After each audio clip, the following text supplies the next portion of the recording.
अस्सलामु अलैकुम वरहमतुल्लाहि वबरकातुह।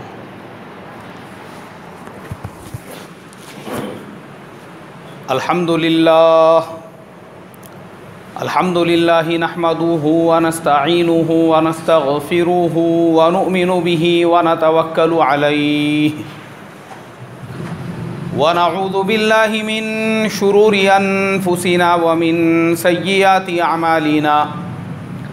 मन यहदिहिल्लाहु फला मुदिल्ल लहु व मन युद्लिल्हु फला हादिय लहु व नशहदु अल्ला इलाहा इल्लल्लाहु वहदहु ला शरीका लहु व नशहदु अन्न सय्यिदना व मौलाना मुहम्मदन अब्दुहु व रसूलुहु अल्लज़ी उरसिल बिलहक्कि बशीरन व नज़ीरा। फ़क़द क़ाल अल्लाहु तबारक व तआला अऊज़ु बिल्लाहि मिनश शैतानिर रजीम बिस्मिल्लाहिर रहमानिर रहीम। लक़द मन्नल्लाहु अलल मुअमिनीना इज़ बअस फ़ीहिम रसूलन मिन अनफुसिहिम यत्लू अलैहिम आयातिहि व युज़क्कीहिम व युअल्लिमुहुमुल किताब वल हिकमह व इन कानू मिन क़ब्लु लफ़ी ज़लालिम मुबीन। सदक़ल्लाहुल अज़ीम। मोहतरम भाइयों, बुज़ुर्गों और दोस्तों, रबीउल अव्वल का महीना शुरू हो चुका है, इसलिए मैंने इरादा किया हूँ जैसे हर साल हमारे मस्जिद में सीरतुन नबी का सिलसिला रबीउल अव्वल के साथ में शुरू हो जाता है, तो इस साल भी सीरतुन नबी का सिलसिला हम शुरू कर रहे हैं और ये उसका पहला जुमा है। इसके पहले के जो मैंने सीरतुन नबी के बयान किए हुए हैं वो ऑलरेडी यूट्यूब के ऊपर अवेलेबल है। अगर किसी को पूरा सीरतुन नबी का बयान सुनना है तो 2015, 2014, 2016 और 2017 का जो है वो मेरे पास में है। उसमें 2 जुमा के जो है बयान रिकॉर्ड नहीं हुए थे, उस वजह से अभी तक उसको अपलोड नहीं किया हूँ। लेकिन अभी 2018 का जो सीरतुन नबी का बयान है, इंशाअल्लाह ये आज से शुरू हो रहा है। हर जुमा को अल्लाह के नबी सल्लल्लाहु अलैहि वसल्लम की थोड़ी थोड़ी सीरत हमारे सामने बयान होंगी। तो इसके लिए आप तमाम लोगों से दरख्वास्त है, चूँकि देखो कुरान पाक में अल्लाह तबारक व तआला ने फरमाया वमन युतीइर रसूल फ़क़द अता अल्लाह। अगर तुम अल्लाह के नबी सल्लल्लाहु अलैहि वसल्लम की ताबेदारी करोगे, उनके रास्ते पर चलोगे, तो वो ऐसा ही है जैसे कि तुम अल्लाह ताला की इताअत और उसकी ताबेदारी कर रहे हो। और पूरी दुनिया में मुसलमान जो मसाइल का शिकार है, हालात का शिकार है, उसकी बुनियादी वजह और बुनियादी जड़ मुसलमानों का अपने मुआमलात को, मुसलमानों का अपनी तिजारतों को, मुसलमानों का अपने शादी ब्याह को, मुसलमानों का अपने हर अमल को गैरों के तरीक़े पर करना है। अगर यही मुसलमानों की मुआशरत, मुआमलात और पूरी ज़िंदगी के अंदर नबी पाक सल्लल्लाहु अलैहि वसल्लम का तरीक़ा और उनकी सीरत आ जाएंगी तो पूरी दुनिया के मुसलमानों के मसाइल हल हो जाएंगे। आज पूरी दुनिया में जो मसाइल है उसकी बुनियादी वजह और बुनियादी जड़ वो यही है कि हम मुसलमान अल्लाह के नबी सल्लल्लाहु अलैहि वसल्लम की सीरत को नहीं जानते। मुसलमानों की अल्लाह के नबी सल्लल्लाहु अलैहि वसल्लम की सीरत से जो दूरी है, दूरी उसका अंदाज़ा लगाओ आप लोग। एक मरतबा मैं मस्तूरात के अंदर बात कर रहा था और मेरी अहलिया भी जो है मस्तूरात की तरफ से बैठी हुई थी उस साइड से, और मैं इधर से बात कर रहा था। बात करते करते मैंने 2-4 मरतबा ये कहा, मैंने कहा कि नबी अकरम सल्लल्लाहु अलैहि वसल्लम ने ये फ़रमाया है, नबी अकरम सल्लल्लाहु अलैहि वसल्लम ने वो फ़रमाया है। हमारे नबी पाक सल्लल्लाहु अलैहि वसल्लम की ज़िंदगी ऐसी थी। तो उस साइड से कॉलेज में पढ़ने वाली एक मुसलमान लड़की भी थी, वो मेरी अहलिया के पास में आई और आके उनसे ये कहने लगी, बोले ये मौलाना जो बार बार बोल रहे हैं नबी पाक सल्लल्लाहु अलैहि वसल्लम और नबी अकरम, ये कौन है? बोले नबी पाक और नबी अकरम। किसको बोलते? बोले नबी। आप सोचो, मुसलमानों के दीनी नॉलेज का, दीनी मालूमात का हाल ये है कि ख़ुद मुसलमानों को अपने नबी के बारे में कुछ भी पता नहीं है।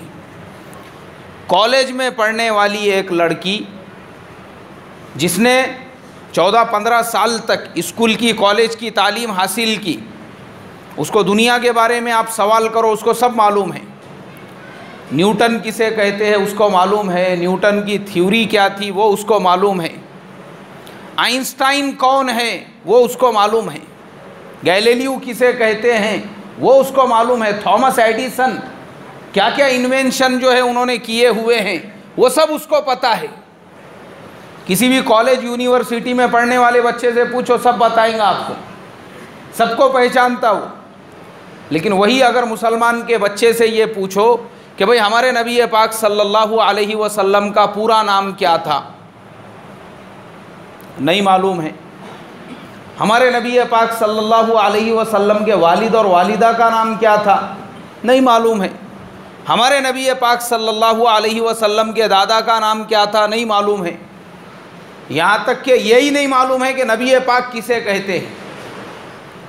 मुसलमानों के दुनिया के नॉलेज और दीन के नॉलेज का आप अंदाज़ा लगाओ कि आज मुसलमानों को दीन के बारे में और अल्लाह के नबी की सीरत के बारे में ये भी पता नहीं है, उसको ये भी फ़र्क नहीं मालूम है कि हज़रत मोहम्मद सल्लल्लाहु अलैहि वसल्लम, हज़रत अब्दुल कादिर जीलानी और हज़रत ख्वाजा मोइनुद्दीन चिश्ती रहमतुल्लाह अलैह, ये तीनों में क्या फ़र्क है ये भी आज के मुसलमान को पता नहीं है। और ये नहीं पता होने की वजह से मुसलमानों की एक बहुत बड़ी तादाद ऐसी है जो अजमेर शरीफ को मदीना मुनव्वरा से भी ज़्यादा अफजल समझती है। उनको यही नहीं मालूम है कि इनमें से अल्लाह का वली कौन है और अल्लाह का नबी कौन है, नहीं मालूम है उनको। काई की कमी है भाई, ये इल्म की कमी की वजह से। मैं आपको प्रैक्टिकल वाक़या बताता, मेरे ख़ुद के साथ में पेश आया हुआ। 2012 में हम लोग हज के लिए गए थे, तो पूना के एक हमारे दोस्त है, इंजीनियर है वो वहाँ पे तकरीबन 20-22 साल से है, इंजीनियरिंग का काम करते हैं। एक कंपनी में कंस्ट्रक्शन, जो हरम शरीफ में कंस्ट्रक्शन हो रहे हैं वही एक कंपनी के साथ में वो काम करते हैं। तो पूना के जितने भी हाजी वहाँ पर गए हुए थे, उन्होंने हमारे एक दोस्त को फ़ोन करके कहा, बोले देखो मैं सालों से हूँ, मुझे यहाँ की पूरी मालूमात है, तो कल एक काम करना, ज़ोहर की नमाज में अपने पूना के जितने भी हाजी है, जान पहचान वाले हैं, सबको हरम शरीफ के 1 नंबर गेट के सामने जमा कर देना ज़ोहर के बाद में। मैं वहीं पे आ जाऊँगा और वहाँ से फिर मैं तुमको 1 नंबर गेट से लेकर तो हरम के सारे दरवाज़ों की क्या तारीख़ी हैसियत है और कहाँ पर क्या है वो सब मैं तुमको बताऊँगा। हमने बोले अच्छी बात है, एक दूसरे को फ़ोन करे, जो दूसरी बिल्डिंगों में थे उनको पता करे, मैसेज करे, सारे लोगों को इत्तला दे दिए। ज़ोहर की नमाज हो गई, दूसरे दिन हरम शरीफ के सामने जमा हो गए हम लोग सब। आए वो इंजीनियर साहब वहाँ पे, अब तकरीबन हमारी एक छोटी सी जमात हो गई वहाँ पे, बहुत सारे लोग हो गए वहाँ पर। शुरुआत की है उन्होंने बताना, उन्होंने बोले देखो ये 1 नंबर जो दरवाज़ा है ना, इसकी ये तारीख़ी हैसियत है। फिर आगे गए, 2 नंबर दरवाज़ा ये ऐसा है, ये 3 नंबर दरवाज़ा है, ये 4 नंबर है, यहाँ पे अल्लाह के नबी सल्लल्लाहु अलैहि वसल्लम का मकान था, यहाँ पे हज़रत खदीजा का मकान था। ऐसा हम आगे बढ़ते गए, यहाँ पे अबू जहल का घर था, यहाँ पे अल्लाह के नबी पैदा हुए थे और ये अल्लाह के नबी के दादा का मकान था। ऐसा पूरा मतलब ऐसा घुमाते हुए वो पूरा हमको लेकर चली। यहाँ पे हज़रत अबू बकर सिद्दीक़ रज़ी अल्लाह ताला अन्हु का कबीला आबाद था। ऐसी पूरी मालूमात देते रहे। अब पहले नंबर से गेट से लेके हम वापस से पूरा आ गए वहाँ पे। देखो फ़तेह मक्का के बाद ये दरवाज़े से अल्लाह के नबी यहाँ से मक्का में दाखिल हुए थे, ऐसे सब दरवाज़े बने हुए हैं वहाँ पे। पूरा देखना हो गया हमारा हरम शरीफ। उसके बाद वो इंजीनियर साहब कहने लगे, बोले देखो पूरी दुनिया के अंदर ये खुदा का निज़ाम है, पूरी दुनिया के अंदर जो नूर और जो रौनक हरम के ऊपर बरसता है वो आपको कहीं पर भी नहीं मिलेगा। तो हमारे साथ में एक साथी थे, वो कहने लगे, बोले नहीं नहीं नहीं नहीं नहीं नहीं नहीं, बोले इंजीनियर साहब इसका मतलब है अजमेर को गए नहीं तुम अभी तक, बोले गए नहीं, बोले यार तुम अजमेर को जाते थे ना, तुमको यहां से भी ज्यादा रौनक वहां पे नजर आती थी, बोले। बोलो इन्ना लिल्लाहि व इन्ना इलैहि राजिऊन। ये है मुसलमानों के दीनी तालीम और दीनी मालूमात का रिजल्ट। वो मुसलमान, उसकी कोई गलती नहीं है, गलती हमारी है।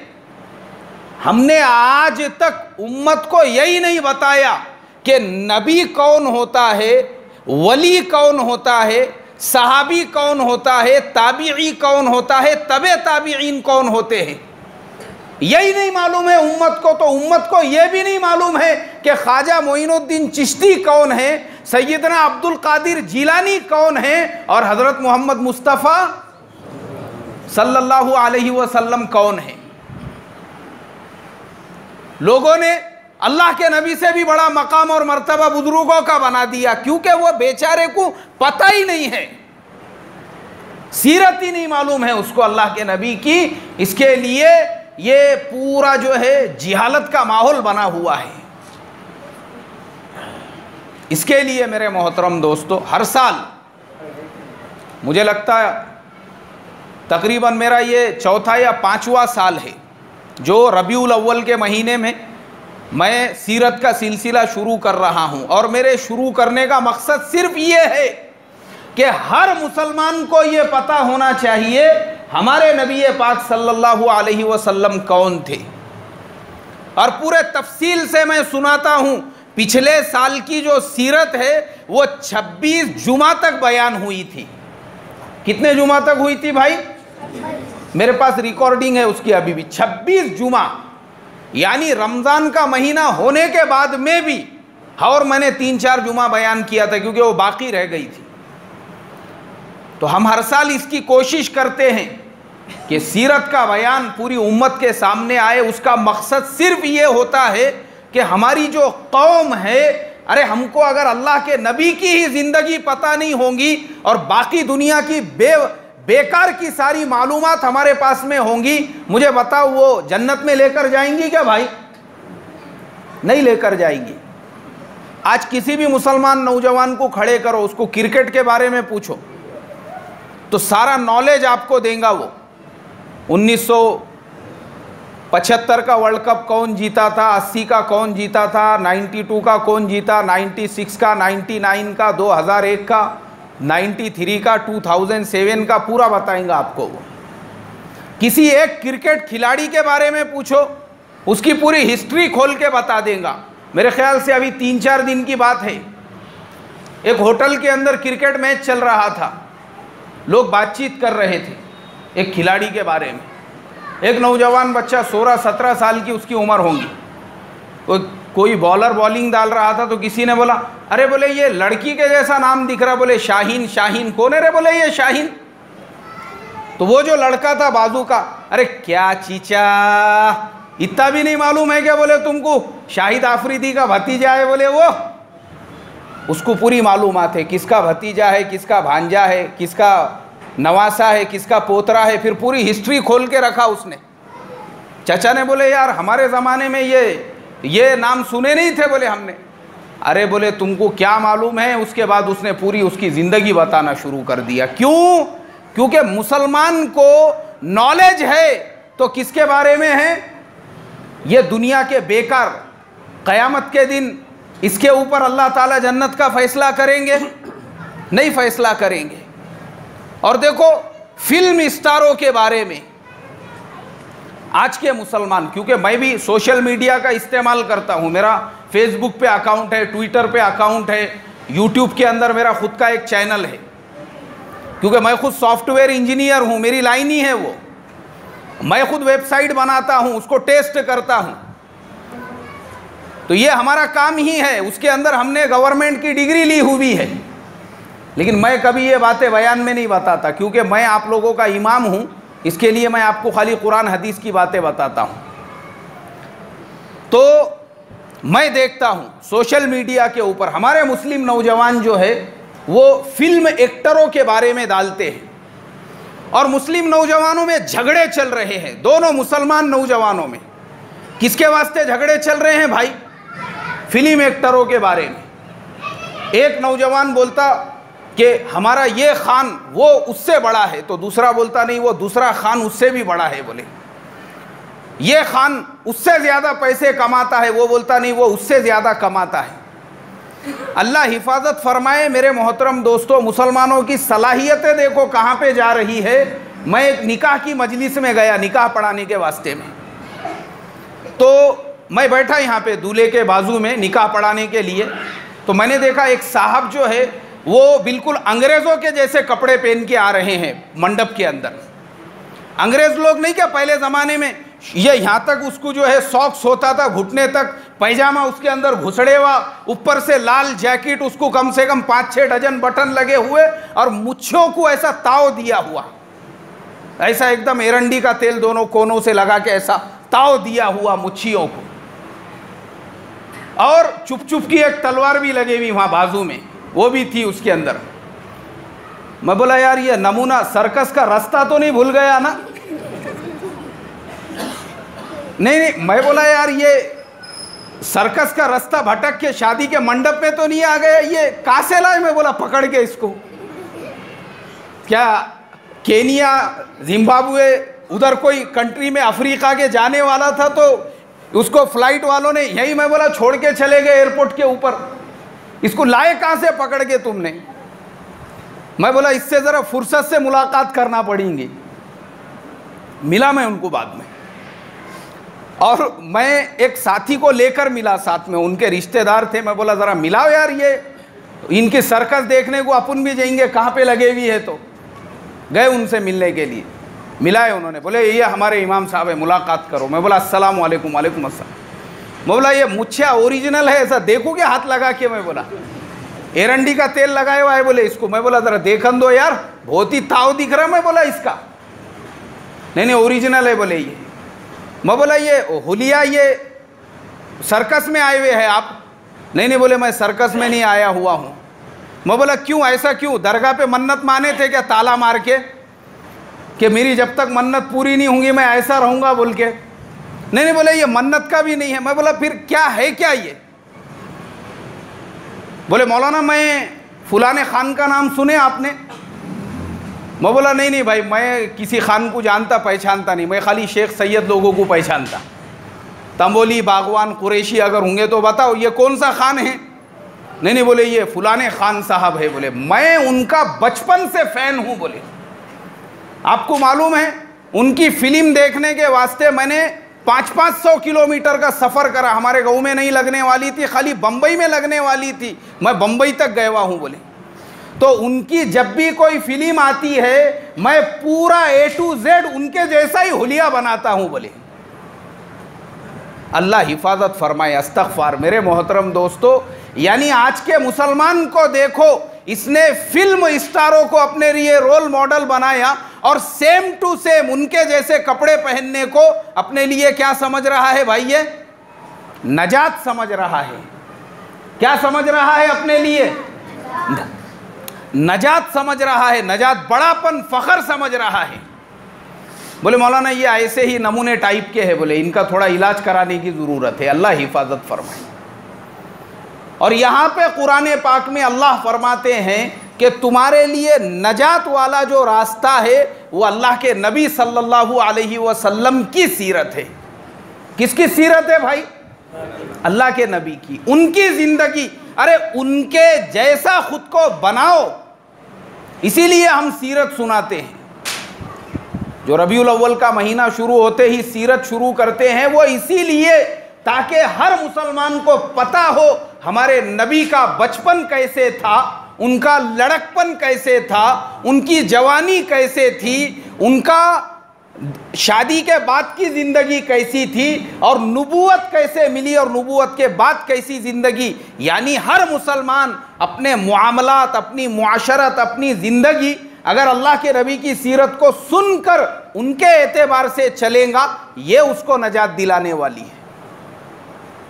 इसके लिए मेरे मोहतरम दोस्तों, रबीउल अव्वल का महीना शुरू होने के बाद हम अल्लाह के नबी की सीरत शुरू करते हैं। अब हमारा हाल ये है, हम लोग अपने आप को आशिक़ रसूल कहते हैं। क्या कहते हैं भाई अपने आप को? आशिक़ रसूल। एक बात याद रखो, रसूल के नाम पर खाली मीठा हलवा खाने से कोई आशिक़ रसूल नहीं बनता।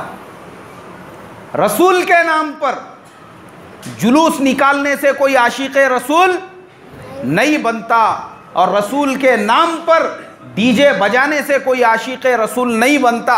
अगर तुम सच्चे आशिक़ रसूल है तो अब हम हर जुमा को उस रसूल पाक सल्लल्लाहु अलैहि वसल्लम की सीरत और उनकी ज़िंदगी सुनाना शुरू करने वाले हैं। अब हम देखेंगे कि कौन सच्चा आशिक़ रसूल है जो 1 बजे आकर मस्जिद में बैठ जाता है। तब हमको पता चलेगा सच्चा आशिक़ रसूल कौन है। तो जो सच्चा आशिक़ रसूल होगा वो मस्जिद में 1 बजे आकर बैठेगा, ये नीयत से अपने दोस्तों को भी लेकर आएगा कि भाई देखो माशाअल्लाह नूर मस्जिद सैयद नगर में पिछले कई सालों से रबीउल अव्वल का महीना शुरू होते ही सीरत का बयान शुरू होता है, और अल्हम्दुलिल्लाह इस साल भी वो सिलसिला शुरू हो चुका है। इसलिए चलो हम सब मिलकर वहाँ चलते हैं ताकि हमको अल्लाह के नबी की क्या सुनने के लिए मिले? सीरत सुनने के लिए मिले। सीरत पूरी ज़िंदगी उनकी, पैदाइश से लेकर उनके बचपने तक, लड़कपन तक, जवानी तक, शादी, नबूवत, मक्का से मदीना हिजरत, और फिर मदीने के बाद जो गज़वात पेश आए, ये पूरी सीरत। तो ये फिर समझ में आएगा नहीं, वाकई में भी ये ओरिजिनल में आशिक़ रसूल है जिसने अपने रसूल की मोहब्बत में अपने दुकान की, कारोबार की और सारे चीज़ों की कुर्बानी दी, और वक्त से पहले ये मस्जिद में आकर बैठ गया। तब समझ में आएगा। तो इसके लिए मेरे मोहतरम दोस्तों, आप तमाम लोगों से मैं दरख्वास्त करता हूं और आज उस मुबारक सिलसिले की शुरुआत करता हूं, और वो सिलसिला शुरू करने से पहले आप तमाम लोगों से दरख्वास्त करता हूं, दिल की गहराइयों से एक मरतबा दुरूद शरीफ पढ़ लीजिए। अल्लाहुम्मा सल्ली अला सय्यिदना व हबीबना व शफीअना। हमारे नबी पाक सल्लल्लाहु अलैहि वसल्लम की सीरत वो शुरू होती है दुनिया बनने से पहले। अल्लाह तबारक व ताला ने ये पूरी दुनिया जो बनाया है, ये किसके सदक़े और तुफ़ैल में बनाया है? नबी पाक सल्लल्लाहु अलैहि वसल्लम के। अगर अल्लाह तबारक व ताला को हमारे नबी पाक सल्लल्लाहु अलैहि वसल्लम को दुनिया में भेजना ना होता था तो अल्लाह तबारक व ताला ये पूरी दुनिया को ही नहीं बनाते थे। हज़रत आदम अलैहिस्सलातु वस्सलाम, वहाँ से मैं शुरुआत करता हूँ। जन्नत में जाने के बाद उन्होंने वो फल खा लिया, दुनिया में आ गए, ज़मीन के ऊपर तौबा करते थे, इस्तिग़फ़ार करते थे, अल्लाह ताला से माफ़ी मांगते थे। किताबों में ये भी मिलता है कि ये पूरी जो ज़मीन है ना, ये पूरी ज़मीन, इस ज़मीन का कोई हिस्सा ऐसा नहीं है जहाँ पे हज़रत आदम अलैहिस्सलातु वस्सलाम ने सजदा करके अल्लाह तबारक व ताला से दुआ ना की हो। हज़रत आदम अलैहिस्सलातु वस्सलाम ने देखा अल्लाह तबारक व ताला के अर्श पर 3 लाइनें लिखी हुई है। कितनी लाइनें लिखी हुई है भाई? हाँ, 3 लाइनें। मा क़द्दमना वजदना वमा अकलना रबहना वमा खलफना खसरना, और एक लाइन थी जिसके अंदर लिखा हुआ था अल्लाह के नबी सल्लल्लाहु अलैहि वसल्लम का नाम कि ला इलाहा इल्लल्लाह और मुहम्मदुर रसूलुल्लाह सल्लल्लाहु अलैहि वसल्लम। हज़रत आदम अलैहिस्सलातु वस्सलाम को याद आया कि अल्लाह के अर्श के नीचे वो जो लाइन लिखी हुई थी, वो जो सतर लिखी हुई थी सोने के पानी से, वो अल्लाह ताला से सालों तक अपने गुनाह की मुआफ़ी चाहते रहे, लेकिन उनके गुनाह की माफ़ी का जो है माफ़ी नामा उनको नहीं मिला। तो उन्होंने अल्लाह ताला से उस वक्त में जब वो जन्नत में थे ये दरियाफ्त किया और ये पूछा था कि अय अल्लाह तबारक व तआला, ये मुहम्मदुर रसूलुल्लाह कौन है जिनका नाम आपके साथ में लिखा हुआ है। अल्लाह तबारक व तआला ने हज़रत आदम अलैहिस्सलातु वस्सलाम को जवाब दिए थे कि अय आदम, अरे तुम्हारी औलाद में हम इनको पैदा करेंगे, यही तो है वो जिनकी वजह से हमने तुमको बनाया है। किसको बनाया है भाई? तुमको बनाया है।